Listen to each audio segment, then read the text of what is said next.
Welcome to this explainer. Today, we're diving straight into solving CAPTCHAs from a Crystal HTTP client. And specifically, we're going through a practical checklist. You know, a CAPTCHA workflow can work perfectly that one time you run a quick test on your local machine and then completely fail the second your Crystal HTTP client runs unattended in production. So let's get right into exactly how to keep your workflows running smoothly and reliably. Okay, let's dive into this. At first glance, the whole process looks wonderfully simple, right? It's just a nice happy path scenario. You capture the inputs, submit a solve request, poll for the result, a token comes back, you apply it, and boom, you continue your workflow. Super simple. But honestly, that's just the illusion of simplicity. Because the harsh reality is that production is an entirely different beast. When that exact same workflow runs unattended, like inside a scheduled cron job, a CI pipeline, or some internal queue, those tiny little mistakes transform into very real failures. A token might actually be solved by the API, but then completely rejected by the target site. Your polling loop might just hang forever. Your retry logic could be actively hiding the real issue. And worst of all, your logs might happily say CAPTCHA solved while the protected workflow still fails silently. So to fix all this, we're going to need a roadmap. Here's the diagnostic checklist we'll be covering today. We'll start with a production reality, move into scope and input validation, cover execution and controlled polling, look at session context and success, and wrap up with retries, errors, and logging. Let's get to it. All right, section 1, the production reality, building a system for scale. The biggest mindset shift you need here is understanding that the goal isn't just to receive a token from an API. That is such a common trap. Getting a token is not the end game. The actual goal is to build a Crystal HTTP client workflow that is truly reliable, observable, session-aware, and, crucially, easy for another developer on your team to maintain. Moving right along to section 2, scope and input validation, authorizations, and exact parameters. Right off the bat, before you write a single line of code or deploy any automation, you have to ask yourself, is this workflow actually authorized? Like, are you running this on your own application? Is it a client-authorized workflow? Or maybe part of an approved QA or testing environment? This type of integration should absolutely only be used in owned or contractually permitted environments. Seriously, if the scope of your project is unclear, just stop right there before adding any more automation. Okay, once you know you're in a safe scope, it all comes down to the inputs.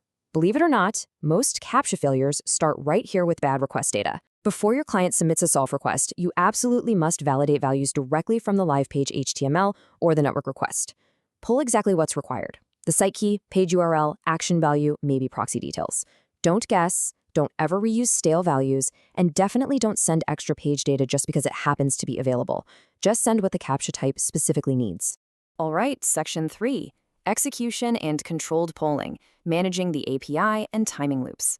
So a really crucial point here is understanding that a successful HTTP request, getting a nice 200 OK back, does not always mean your CAPTCHA task actually succeeded. Transport success absolutely does not equal task success. You have to treat the API response as a strict decision point. If that API response is anything other than successful, do not just silently continue. Stop the workflow, log the full response safely, and surface that issue to your monitoring channels right away. Now, what's really interesting about this slide is the exact timing. Many automated workflows use a submit and poll pattern, but polling needs strict rules. Otherwise, your HTTP client might just sit there polling forever. So here's the breakdown of a healthy loop. Submit the task at 0 seconds. Wait exactly 15 seconds before your first poll.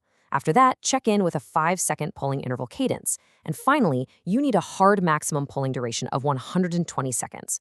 A loop with no hard limit is just going to create hanging jobs, unclear failures, and completely wasted resources. Next up, section 4, session context and success, bridging the gap between the solver and the target.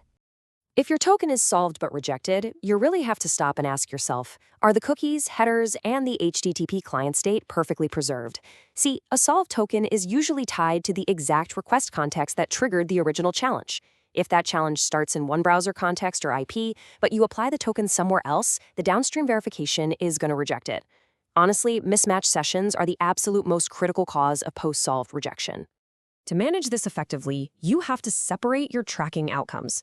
You need to track 2 entirely different metrics. First is solver success, which simply means the API successfully returned a solved CAPTCHA token. The second metric is workflow success, meaning the downstream verification actually accepted that token and completed the job. Because let's face it, a successfully solved token means absolutely nothing if the protected workflow still fails. And keeping those separate dictates our key performance indicators. We're looking for 95%. When your session context is preserved and your inputs are spot on, a healthy integration should hit a solver success rate of at least 95%. But more importantly, your end-to-end acceptance, meaning the downstream target actually accepts the token, should also be at or above 95%. If you see a gap between those two numbers, you're almost certainly dealing with a session mismatch or a token placement issue. Moving to our final section, Section 5, retries, errors, and logging, building observable systems that don't waste money. You really need to set a strict retry budget for this stuff. Retries are fantastic for temporary API hiccups, but structural, fatal errors, things like a wrong user key, a zero balance, or a malformed page URL, those are never going to succeed, no matter how many times you retry them. Infinite retries on these kinds of errors just hide your defects and burn through your balance. If you hit these, terminate immediately, log the failure, and trigger an alert. And for those temporary errors, generally, you'll want to cap your retries at 3 with exponential backoff. And when you do log those errors, you must log 4 operations. Vague messages like CAPTCHA failed or API error are completely useless to you at 2 a.m. Your logs need rich data. Include the workflow name, the specific CAPTCHA method, your attempt count, how long you polled, the exact response category, timeout status, and the downstream workflow status. This is the exact data that allows the developer to jump in and understand exactly where the chain broke. Which brings us to our final summarizing thought. The real success metric is never just token received. Getting a token is really just a middle step. The ultimate metric you have to judge your Crystal HTTP client automation by is this. Did the protected workflow actually complete? Think about it. If your monitoring dashboard only tracks API success, how many silent failures are happening right now in your production environment?